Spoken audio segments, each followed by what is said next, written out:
صلی اللہ علیہ وسلم کی ذات پاک کو۔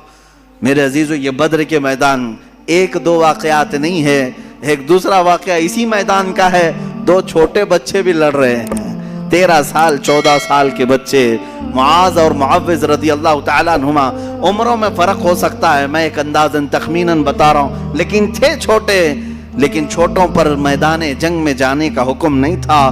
اور دونوں آپس میں گڑ گڑاتے رہے، حضور کی بارگاہ میں آئے، کہا کہ آقا ہمیں ساتھ لے لیں۔ حضور نے فرمایا چھوٹوں کے لیے نہیں ہے، چھوٹوں کے لیے نہیں ہے، تم گھر جاؤ۔ وہ بے اختیار رونے لگے۔ کس کے سامنے رو رہے ہیں؟ اس کے سامنے رو رہے ہیں جس کو لکڑی کا رونا بھی گوارا نہیں ہے، جس کو جانوروں کا رونا بھی دیکھا نہیں جاتا۔ وہ اپنی امت کے جانثار صحابہ کی اولاد کا رونا کیسے دیکھ سکتے؟ میرے آقا نے فرمایا جاؤ ٹھیک ہے، لائن میں کھڑے ہو جاؤ، اگر تمہارا شانہ ان صحابہ کے شانے سے مل گیا تو تمہیں جانے کی اجازت دی جائے گی۔ کہاں شانہ ملتا؟ اس جنگ نے کیا منظر ہمارے سامنے پیش کیا ہے۔ اے میرے عزیزو، تاریخ تو ہم بیان کرتے ہیں، کہانیاں نہیں ہیں، یہ جذبوں کا ایک سمندر ہے جو اسلام اپنی تاریخ میں چھپایا ہوا ہے۔ یہ اپنے نوجوانوں کو منتقل کرنا ضروری ہے۔ ڈھونڈ لاؤ وہ بچہ جو دوڑ رہا ہو میرے آقا کی عزت کی حفاظت کے لیے، اور آیا قطار میں کھڑا ہو گیا۔ وہ دونوں بچوں کو معلوم تھا ہمارے کندھے ان کے کندھے سے نہیں مل پائیں گے، لیکن پھر بھی قطار میں کھڑے ہو گئے، پنجوں کے بل کھڑے ہو گئے، یعنی ایڑیوں کو اٹھا دیا، شانے سے شانہ نہیں ملا۔ ایک بچے نے پتھر اٹھا لایا، پتھر اٹھا کر لا کر پیچھے رکھ دیا، دونوں اس پتھر پر چھپکے سے چڑھ گئے اور پنجوں کو اٹھا دیا۔ اب دیکھا شانے سے شانہ ملا، جانے کا بہانہ ملا اور جنت میں ٹھکانہ ملا۔ اتنا ہی نہیں، حضور پاک سے کوئی چیز چھپی نہیں ہے، میرے آقا ان کا یہ جذبہ دیکھ رہے تھے۔ آپ نے اجازت مرحمت فرمائی، جن کا جذبہ اتنا جوان ہو انہیں بدر کے میدان میں موقع تو ضرور ہونا چاہیے، لیکن تاریخ آج تک گواہ ہے۔ بخاری اٹھاؤ، مسلم اٹھاؤ، حدیثوں کی کتابیں اٹھاؤ، تاریخ میں یہ رقم ہے۔ اوروں نے اگر کافروں کو مارا ہوگا، ان بچوں نے تو سیدھے کفر کو مارا ہے۔ اوروں نے اگر جہل کو مارا ہوگا، ان بچوں نے تو سیدھے ابو جہل کو مارا ہے۔ یہی دو بچے تھے جو مصطفیٰ کریم صلی اللہ علیہ وسلم کی محبت میں تڑپتے تھے۔ یہ مجاہدین کا کردار ہے۔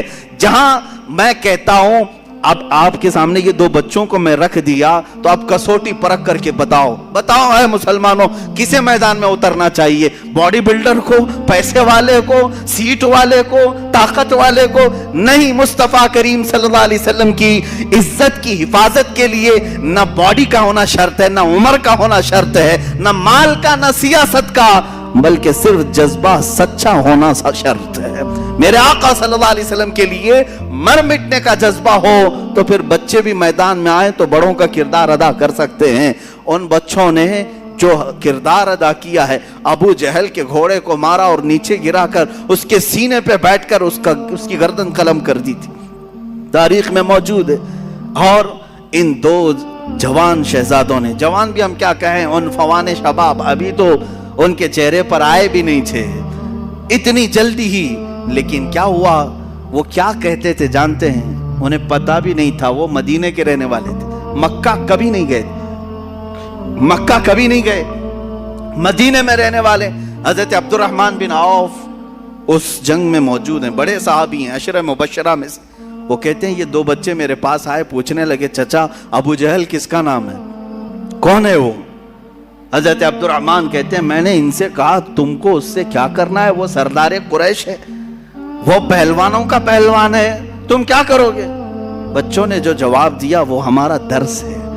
انہوں نے کہا سنا ہے وہ مصطفیٰ کی شان میں گالیاں دیتا ہے، بس یہی چیز تھی جس کی وجہ سے تلاش میں تھی۔ حبیب باری صلی اللہ علیہ وسلم کو وہ گالیاں دیتا ہے۔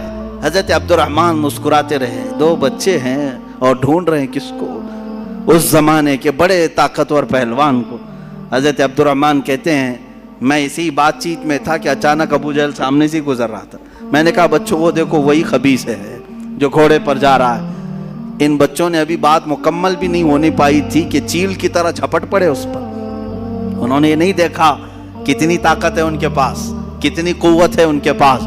یہی میں بار بار دہراتا رہوں گا اقبال کا شعر، آئینے جواں مرداں حق گوئی وہ بے باکی، اللہ کے شیروں کو آتی نہیں روبائی. اللہ کا جو شیر ہے، ارے شیر شیر ہوتا ہے، بچہ ہو تو بھی شکار کرتا ہے، بوڑھا ہو تو بھی شکار کرتا ہے. شیر شیر ہے، اللہ کے شیروں کو آتی نہیں روبائی.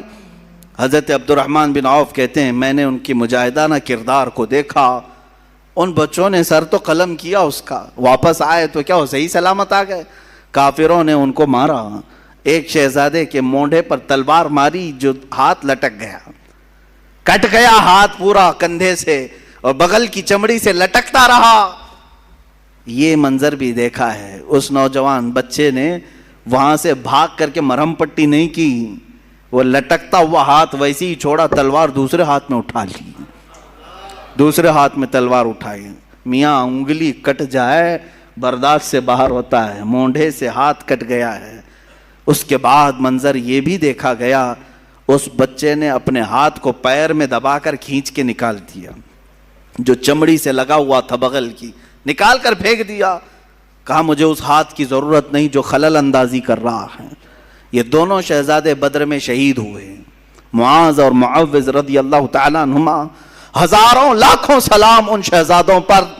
ہماری زندگیاں تمام ہو گئی مگر ہم ان کے قدموں کے ناخنوں تک بھی نہیں پہنچ سکتے، ان کے قدموں کی دھول تک بھی کوئی نہیں پہنچ سکتا جنہوں نے مصطفیٰ کریم صلی اللہ تعالیٰ علیہ وسلم کی عزت کی حفاظت کے لیے، اسلام کی سربلندی کے لیے، حق کے علل اعلان بیان کے لیے اپنی زندگیاں وار دیں اللہ کی بارگاہ میں. عزیزان گرامی وقار، آؤ اسی طرح زندگی کا وہ لمحہ بھی دیکھیں جو